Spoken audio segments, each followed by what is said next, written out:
네, 안녕하세요. 8번째 수업 시간입니다. 우리 지난 시간에 바람직하고 안전한 여행을 위한 3가지 방법 배웠는데요. 오늘은 남은 3가지 방법에 대해서 알아보도록 하겠습니다.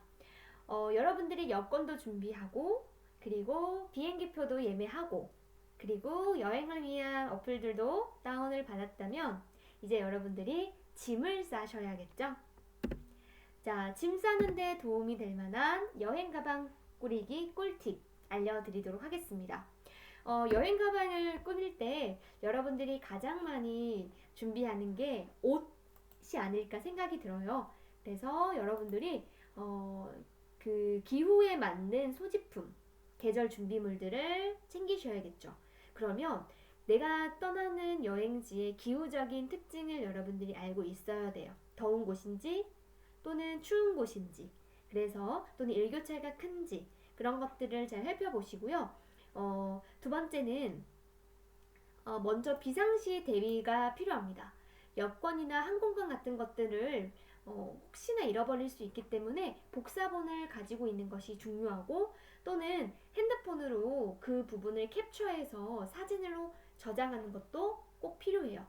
그리고 작은 가방, 뭐 항상 캐리어만 끌고 다닐 수가 없다 보니까 이동하거나 관광지로 돌아다닐 때 뭐 지갑, 그 다음에 여권 이런 것들을 넣을 수 있는 조그만한 가방이 있으면 좋을 것 같고요. 자, 그 다음에 선생님이 정말 중요하게 생각하는 게 바로 캐리어에 이름표라는 겁니다. 생각보다 이 캐리어 분실 사고가 정말 많아요.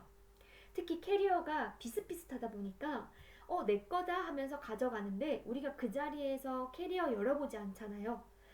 내 거네 하고 가져가서 숙소에서 열어봤더니 내게 아니야. 다른 사람 캐리어야. 그러면 이제 난리가 나는 거죠. 그래서 이 수화물 분실 사고가 너무 많기 때문에 내 캐리어다라는 걸 표시해 줄 수 있는 스티커나 또는 고리나 이런 것들이 여러분들 꼭 하셔야 됩니다. 그래서 보통 캐리어에 스티커 많이 붙이잖아요. 그런 것들도 혹시 모를 가방이 바뀌는 걸 방지하기 위한 아이템으로 여러분들이 이름표를 달거나 또는 캐리어 고리 이런 것들을 표시해 주시면 좋을 것 같습니다. 자, 그리고 또 선생님이 추천해 주고 싶은 건 지퍼백. 그래서 다양한 크기의 지퍼백이 있으면 여러분들이 활용도에 맞게 이용을 할 수 있어요. 그래서 선생님도 지퍼백 한 5개 정도는 챙기는 것 같아요. 그리고 약, 이것도 중요하죠. 혹시 모를 아픈 걸 대비해서 약을 준비하시고요. 멀티탭도 필수입니다. 우리나라는 220V를 사용하는데 일본 같은 경우는 110V예요. 그 얇은 납작한 콘센트 있죠. 우리는 동그란데, 그래서 서로 다른 콘센트를 가지고 있으면 충전기라든지 뭔가 이런 충전을 할 때 불편함이 있어서 해당 국가가 어떤 콘센트를 사용하는지 여러분들이 알고 멀티탭을 준비하는 게 중요한 것 같습니다. 그리고 귀중품은 기내에 타고 있어야 돼요. 예를 들어서 카메라나 그 다음에 노트북 같은 것들을 캐리어에 넣게 되면 아무리 캐리어를 이제 이동할 때 조심은 한다고 하더라도 파손을 되거나 아니면 좀 이렇게 도난할 수 있는 위험이 있잖아요. 그래서 고가의 노트북이나 뭐 카메라나 이런 물품들은 여러분들이 비행기의 기내에 직접 들고 타는 게 가장 안전합니다. 그리고 선생님의 그 팁을 알려주자면, 만약에 내가 비행기 이동 시간이 좀 길다, 그럴 때는 선생님은 기내용 슬리퍼를 준비해요. 슬리퍼. 그 일회용 슬리퍼 같은 거 있잖아요. 그런 그 기내용 그 슬리퍼가 있으면 신발을 계속 그 차고 있을 때 좀 불편하잖아요. 신고 있으면. 근데 이렇게 슬리퍼 갈아 신으면 조금 더 그 쾌적한 면이 있는 것 같고, 그리고 그 생각보다 비행기가 건조해요. 엄청 건조하거든요. 그래서 선생님은 뭐 수분크림이라든지 아니면 마스크팩이라든지 이런 크림 종류 같은 것들을 들고 타서 얼굴이 건조할 때마다 발라요. 그래서 굉장히 건조하기 때문에 이런 것도 좀 필요하지 않을까 생각이 듭니다. 그리고 또 장시간 비행을 하다 보면 좀 시끄러울 수 있어요. 그래서 귀마개 같은 거 있죠. 귀마개. 글씨가 좀 웃기네요. 귀마개 같은 것도 여러분들이 준비를 하면 아마 그래도 좀 편하게 공항을 이용할 수 있지 않을까 생각이 듭니다. 자, 그러면 여러분들이 캐리어 속에 넣을 것들을 한번 살펴봤는데요. 자, 항공기 반입 불가능한 품목들. 어떤 것들은 항공기에 또는 기내에 반입할 수 없는 물품 뭐가 있을 것 같으세요? 쉽게 생각하면 위험한 것들, 다른 사람 안전에 위험할 수 있는 것들은 아예 반입 금지입니다. 예를 들어서 여러분들 수류탄 이런 거 들고 타시면 안 돼요. 다이너마이트 이런 것들 캐리어에 넣으시면 절대 안 됩니다. 그리고 폭죽 이런 것도 안 돼요. 지뢰 여러분들 들고 다니시면 안 돼요. 그리고 성냥 라이터 부탄가스 이런 것들도 폭발의 위험성이 있잖아요. 안 됩니다. 대신에 여러분들 중에는 없겠지만 이제 성인이 돼서 담배 피시는 분들 있잖아요. 여러분들 중에는 없다고 생각해요. 근데 담배 피는 분들이 라이터를 꼭 들고 탄다고 해요. 그래서 그 소량의 라이터, 조그만한 크기의 라이터 있죠. 조그만한 크기의 이렇게 조그만한 크기의 라이터 있죠. 그런 것들 하나는 객실 반입이 가능한데 하나까지만 가능히 합니다. 이거는 여러분들 해당 없는 것 같은데요. 자, 그리고 방사성, 독성 물질도 안 돼요. 그래서 표백제 이런 것들도 안 되고요. 그 다음에 그 염색약도 안 된다 그래요. 염색약 이런 것도 독성 물질이기 때문에. 그리고 드라이 아이스 이런 것들도 안 되고요. 소화기 이런 것들도 반입이 둘 다 안 됩니다. 캐리어에도 못 넣고 객실, 비행기 안에서도 안 되고. 자, 그럼 이번에는 객실은 안 되지만 캐리어 속에는 넣을 수 있는 것, 캐리어 속에 넣을 수 있는 것 어떤 것들이 있을까요? 예를 들어서 커터칼, 아니면 과일 깎는 칼, 접이식 칼. 칼은 객실을 반입했을 때, 비행기에 반입했을 때 혹시나 모를 사고가 발생할 수 있잖아요. 그래서 객실 반입은 안 되고요. 캐리어에 넣는 건 가능하다 그래요. 그리고 휴대용 면도기 이런 것들도 들고 탈 수는 없습니다. 또 우리 골프 여행 가시는 분들도 굉장히 많아요. 해외로. 그래서 야구 배트나 아니면 골프채나 이런 것들도 객실 안에서는 부피가 있다 보니까 상대한테 피해를 줄 수 있죠. 그래서 이런 것들은 객실은 안 되고요. 수화물로는 가능하다고 합니다. 그리고 총기류. 여러분들 장난감총 이런 것도 들고 타시면 안 돼요. 이런 건 수화물은 된다고 해요. 자, 그리고 쌍절곤 이런 것들도 캐리어 속에 넣으세요. 자, 그 다음에 도끼, 망치, 드릴 이런 것들도, 공구류 같은 것들도 여행 갔을 때 필요할 수 있잖아요. 하지만 객실에 들고 탔을 때 위험할 수 있기 때문에 수화물로만 가능합니다. 이번에는 객실도 가능하고 캐리어에도 넣을 수 있는 것, 이런 것들은 생활도구 같은 것들, 그리고 액체류, 그래서 화장품, 염색약. 선생님, 염색약은 약품으로 안 된다고 생각했었는데 염색약 이거는 좀 수화물도 가능하다고 하네요. 그럼 아까 선생님 말 취소해야겠다. 네, 염색약 둘 다 가능하다고 합니다. 그리고 치약, 그 다음에 콘탄트 렌즈 용품들 이런 것들도 가능하다 그래요. 근데 선생님 그 치약 하니까 생각나는 일화가 있는데, 선생님이 대만 여행 갔다가 이제 한국으로 돌아올 때 대만에서 굉장히 유명한 치약이 있어요. 이렇게 치약이 약간 특이하게 생겼네.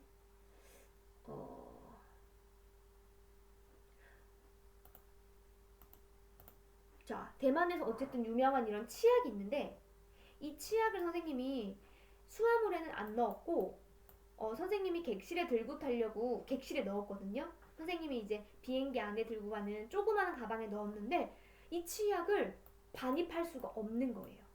그래서 선생님이 산 이 대만산 치약을 그 비행기 검열할 때 버리고 왔어요. 왜냐?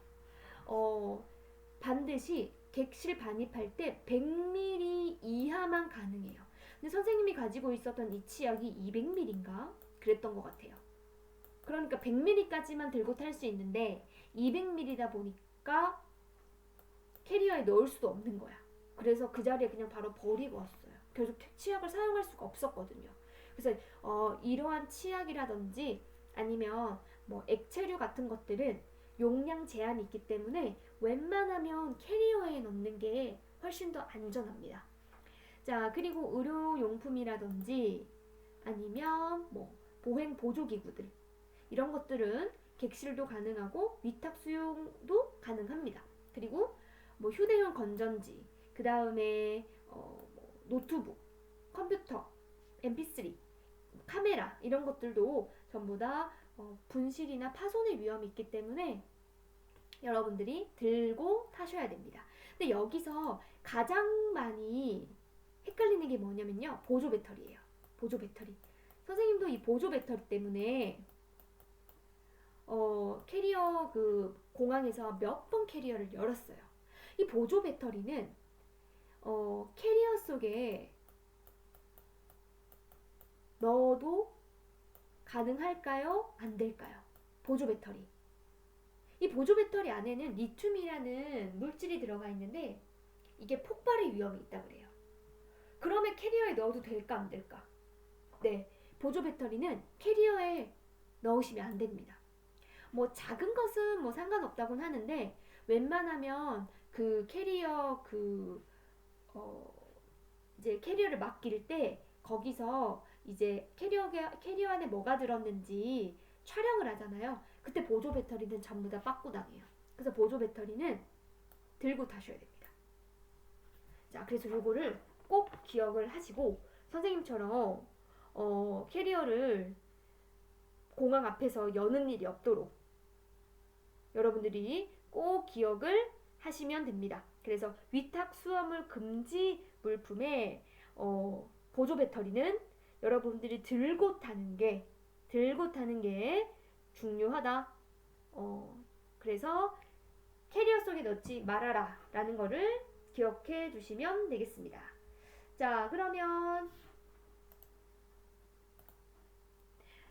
자, 여기 이제 나오네요. 액체류 반입 기준 선생님이 몇 ml까지만 가능하다? 100ml까지. 나머지는 전부 다 캐리어에 넣어라. 자, 그러면 그 다음 주제에 가겠습니다. 바람직한 여행자가 되기 위한 방법. 우리가 조금 더 매너 있는 여행자가 되기 위한 어떤 자세를 가져야 되냐? 선생님이 굉장히 재밌게 봤던 킹스맨이라는 그 영화에서 나오는 명대사죠. Manner makes man. 바로 매너가 사람을 만든다. 바로 여러분들도 매너 있는 여행자가 되기 위한 어떤 자세가 필요하냐? 첫 번째는 떠나기 전에 여행을 해야 되는 거죠. 그 나라에 대해서 어느 정도 알고 있어야 아는 만큼 보이겠죠? 자, 두 번째는 이동하는 과정도 중요합니다. 어떤 방법으로 여러분들이 이동을 하는지, 그리고 내가 머무는 곳은 흔적을 남기지 말고 또 환경을 위해서 일회용품 사용을 최대한 줄이셔야 됩니다. 물을 아껴 써야 된다. 그리고 물 부족한 지역은 샤워 횟수를 좀 줄이고 옷 등의 세탁도 줄이는 게 그 나라를 위하는, 그리고 지구촌 여행자들의 자세가 아닐까요? 없는 것은 찾지 말자. 왜 이거 없어요? 왜 이거 없나요? 안 되나요? 이게 아니라 그 나라에 없으면 없구나 라는 받아들이는 자세가 필요하죠. 국립공원과 같은 시설에서 무선 인터넷을 찾는 것. 뭐야? 무슨 설악산 이 국립공원에 무슨 인터넷이 안 터져? 이건 아니잖아요. 그쵸? 그래서 없는 것은 찾지 말고 거기 있는 그 자체를 받아들이고 존중하는 자세가 필요합니다. 자, 기념이 될 만한 것들을 가지고 오는 게 아니라 현지의 물품을 주워오지 말 것. 아마 이 사진은 제주도인 것 같은데요. 제주도에 화산석이 많잖아요. 그래서 사람들이 그 화산 그 현무암 돌들을 가져왔다 그래요. 그러다 보니까 너무 많은 사람들이 이거를 가져오다 보니까 제주도에 이 자연이 훼손되는 거죠. 그래서 무조건 내 거라고 탐하지 말고 그 지역에 있는 그 자체로 우리가 관광을 하고 그 현지에 있는 것들을 보존하는 자세가 필요하다는 생각이 듭니다. 자, 그럼 우리나라 사람들의 특징이 어떨까요? 자, 해외에 나가면 한국 사람이다 아니다 정말 알 수 있는 행동들이 있다고 합니다. 바로 첫 번째, 한국인 우기기도 1등. 땡땡 호텔 매니저. 괌으로 오는 한국 여행자들이 늘어났다. 생일, 결혼 기념일이라는 이유로 객실 무료 업그레이드를 요구하는 사람들이 너무 많다. 아, 저 오늘 결혼했어요. 호텔 업그레이드 해주시면 안 되나요? 이렇게 해주는 사람들이 많다고 합니다. 자, 그리고 수시로 와이파이를 찾는다고 합니다. 어딜 가나 우리나라는 와이파이가 굉장히 잘 터지잖아요. 이러한 편리성 때문에 해외에 가서 와이파이 안 터지나요? 여기 와이파이 비밀번호가 뭐예요? 뭐 이렇게 물어보는 사람들이 너무 많다 그래요. 그래서 이런 것들도 우리가 조금은 지키면 좋지 않을까. 그리고 우리나라의 문화 중에 빨리빨리 있잖아요. 이 빨리빨리 여행 때문에 매년 여행자들 대상으로 하는 설문조사에서 한국인들이 1등으로 차지하는 분야가 바로 여행 준비 기간.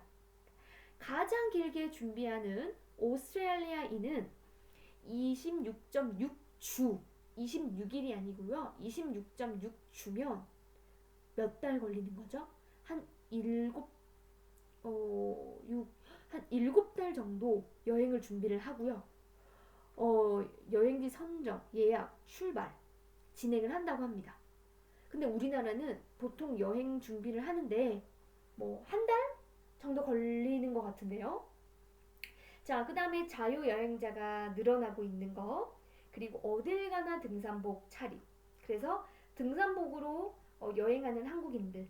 그러다 보니까 중요한 자리나 격식 있는 자리에도 이런 등산복이 때로는 눈살을 찌푸릴 때가 있다 라는 이야기도 있고요. 그리고 단체 사진을 좋아하고 소통을 잘하는 대한민국 사람이라고 합니다. 특히 SNS 활동이 우리나라 사람들이 활발하다고 보니까 사진 찍는 거에 있어서도 굉장히 적극적이고 또 많은 사람들과 소통하는 것도 굉장히 좋다 그래요. 그래서 이거는 장점이 될 수도 있지만 계속적으로 인증샷을 찍어야 된다라는 의식 때문에 사진 욕심이 좀 있잖아요. 그래서 주변 사람들한테 불쾌감을 줄 수도 있는 거죠. 그래서 이거는 장점이 될 수 있지만 단점도 될 수 있다라는 걸 기억하시면 됩니다. 자, 그러면 선생님이 우리 유튜브로 한국인들의 여행 성향은 어떤지 우리 스튜어디어스가 본 우리나라 한국인들의 특징을 살펴보도록 하겠습니다.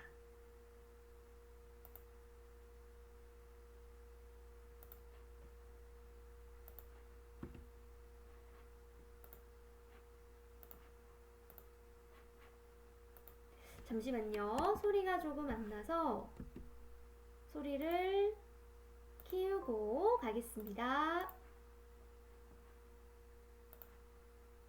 네, 시작해 볼게요.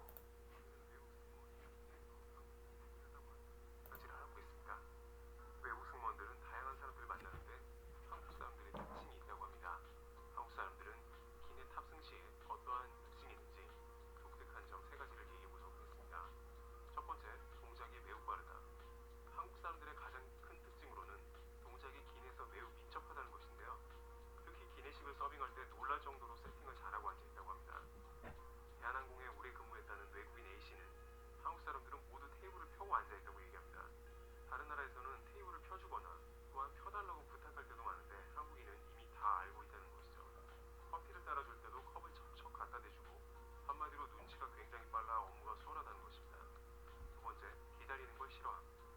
비행기에 타자마자 유독 한국 사람들은 짐을 세팅하고 일사불란하게 움직여서 출발 준비가 끝납니다. 이런 종류로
네, 외국 승무원이 본 한국인들의 모습, 성향 중에 어떤 것들이 좀 인상에 남을까요? 선생님은 빨리빨리 있는데요. 선생님도 비행기 문 열리기 전에 일어났던 기억이 있었던 것 같아요. 그래서 이런 거는 좀 고쳐야겠다라는 생각이 들었거든요. 그래서 좀 더 여러분들이 매너 있는 여행자가 될 수 있게 각자가 노력하면 좋을 것 같습니다. 자, 가장 중요한 것은 안전. 그럼 우리가 안전 여행을 위해서는 어떤 자세가 필요한지 보도록 할게요. 먼저 해외 안전 여행을 위한 10계명. 바로 외교부에서 만든 이 책자와 또 한국관광공사에서 발행한 이 자료를 통한 10계명인데요. 자, 먼저 1번. 소매치기 입장에서 생각해 보아라. 이게 뭘까요?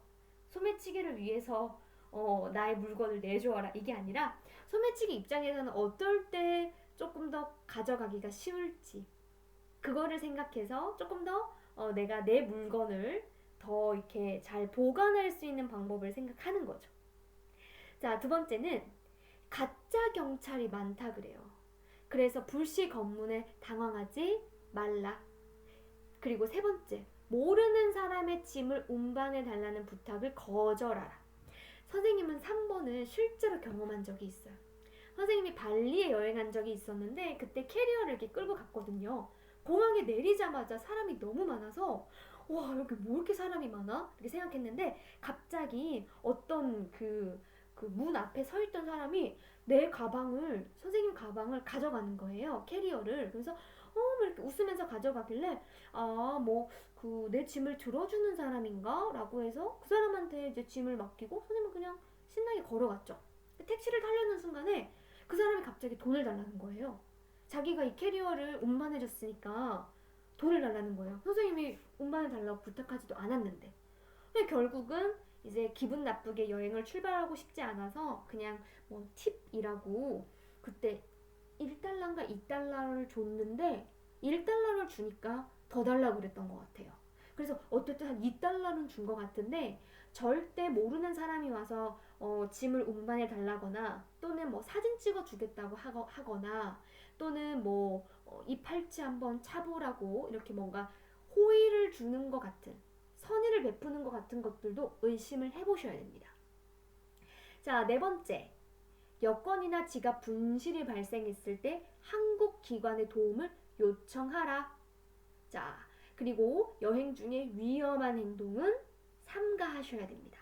예를 들어서 인증샷 찍겠다고 이렇게 절벽이라든지 아니면 정말 위험한 곳에 있는 것 정말 자칫하다가 사고가 날 수 있거든요. 그래서 매번 이러한 그 위험한 행동으로 인해서 사고가 나는 경우도 많고 그리고 그런 것들로 인해서 뉴스에 나온 적도 굉장히 많습니다. 그래서 여러분들이 인증샷도 중요하고 뭔가의 추억도 중요하지만 가장 중요한 것은 나의 안전, 나의 생명이라는 것 기억해 주시면 되겠습니다. 그럼 몇 가지 유용한 영상을 보고 나머지 5가지도 확인해 볼게요.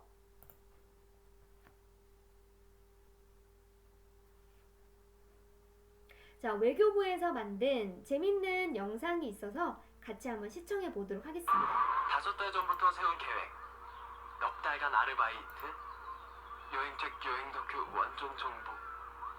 드디어 나의 첫 여행. 닦아서 빠뜨렸다. 다음 기회로 필요할 것 같다. 미리미리 확인하랬지? 맹수아. 여행 경보제도부터 여행 체크리스트까지. 미리미리 확인하자. 해외 안전여행.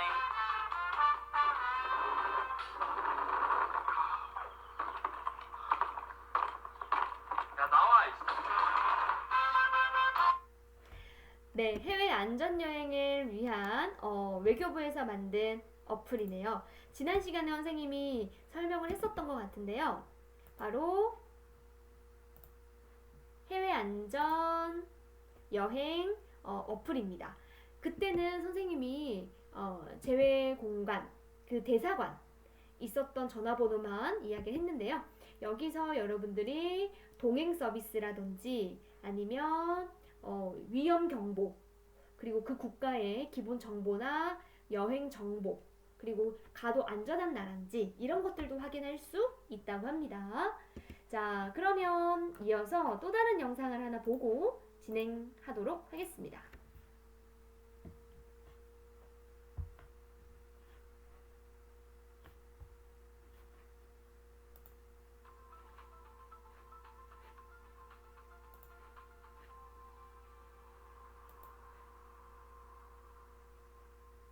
해외여행 가셔서 공항에 도착하면 휴대전화 화면에 외교부에서 보낸 안전정보 메시지가 도착해 있죠.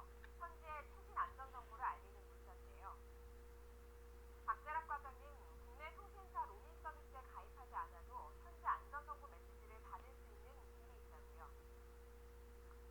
네, 방문국가 또는 지역 관련 최신 안전 정보를 언제든지 내려받을 수 있도록 해외 안전여행 애플리케이션 알림 기능이 상상되어 있습니다.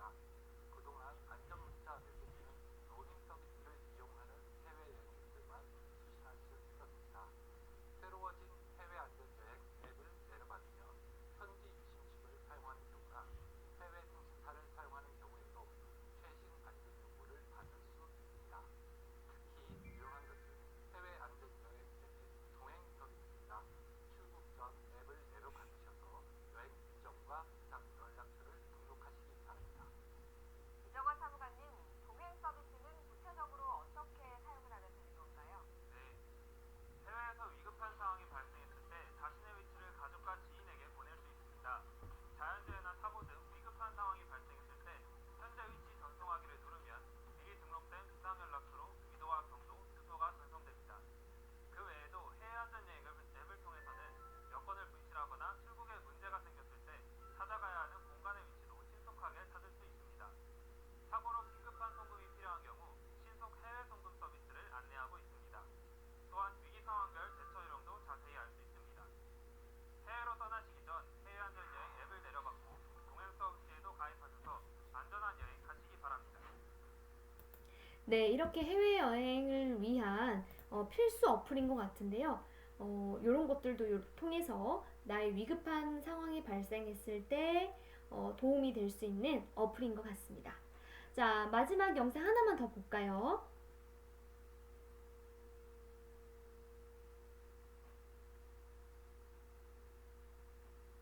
오늘을 위해 고등학교 3년, 대학교 4년, 새벽밤 해와 6달. 약속은 항상 이태원. 드디어 나의 첫 프리토킹. 아민.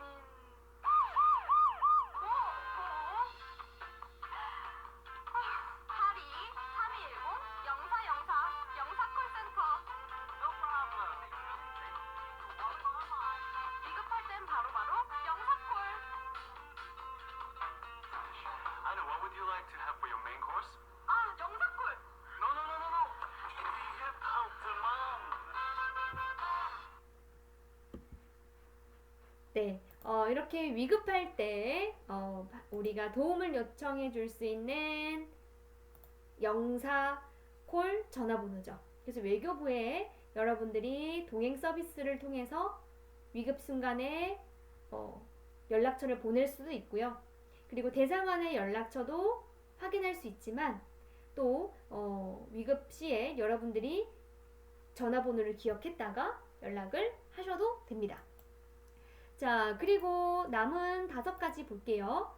자, 6번째는 약을 준비하는 것, 비상약, 그리고 여행자 보험. 우리 수업 시간에 여행자 보험 선생님 얘기했었죠. 그래서 이 여행자 보험이 생각보다 비싸지 않습니다. 그래서 여러분들이 아깝다고 생각하지 마시고 혹시 모를 일에 대비해서 보험을 꼭 가입하고 가시고요. 차량 통행 방향. 왜냐하면 우리나라 같은 경우는 운전석이 왼쪽에 위치해 있지만 유럽이나 뭐 영국이나 이런 데는 또 일본도 오른쪽에 위치해 있기 때문에 이 운전 방향의 통행 방향에 따라 사고 나는 경우가 굉장히 많다 그래요. 그래서 통행 방향 주의하시고요. 여행지 정보, 그리고 의사소통 대비책. 그래서 이런 것들을 여러분들이 준비해 두셔야 조금 더 안전하고 또 즐거운 여행이 될 수 있습니다. 자, 이렇게 여러분들이 안전여행과 바람직한 여행을 위한 걸 봤는데요. 자, 마지막 영상을 보고 오늘 수업은 마무리하도록 하겠습니다.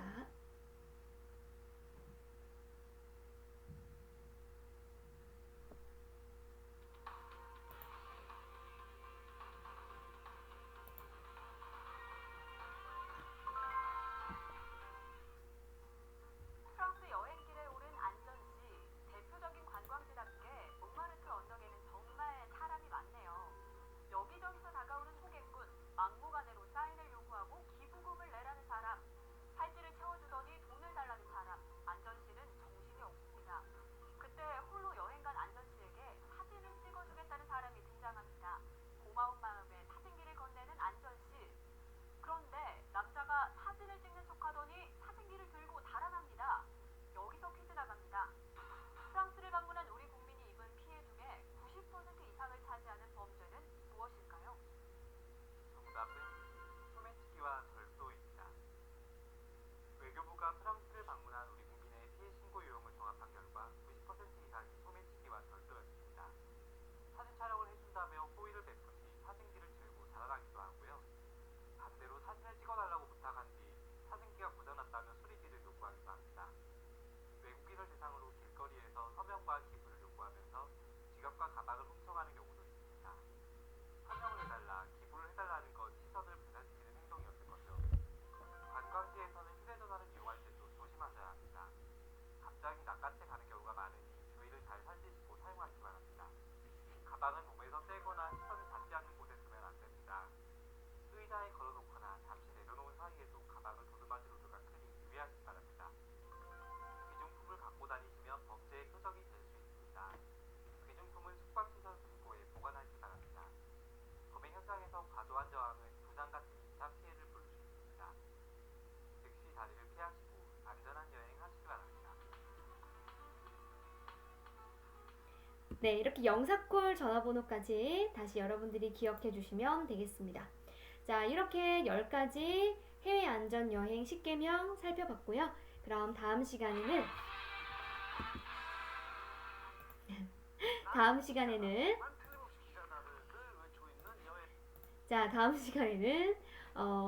조금 더 주제에 맞게끔 다양한 여행지를 알아보도록 하겠습니다. 네, 수업 여기까지 하겠습니다. 수고하셨습니다.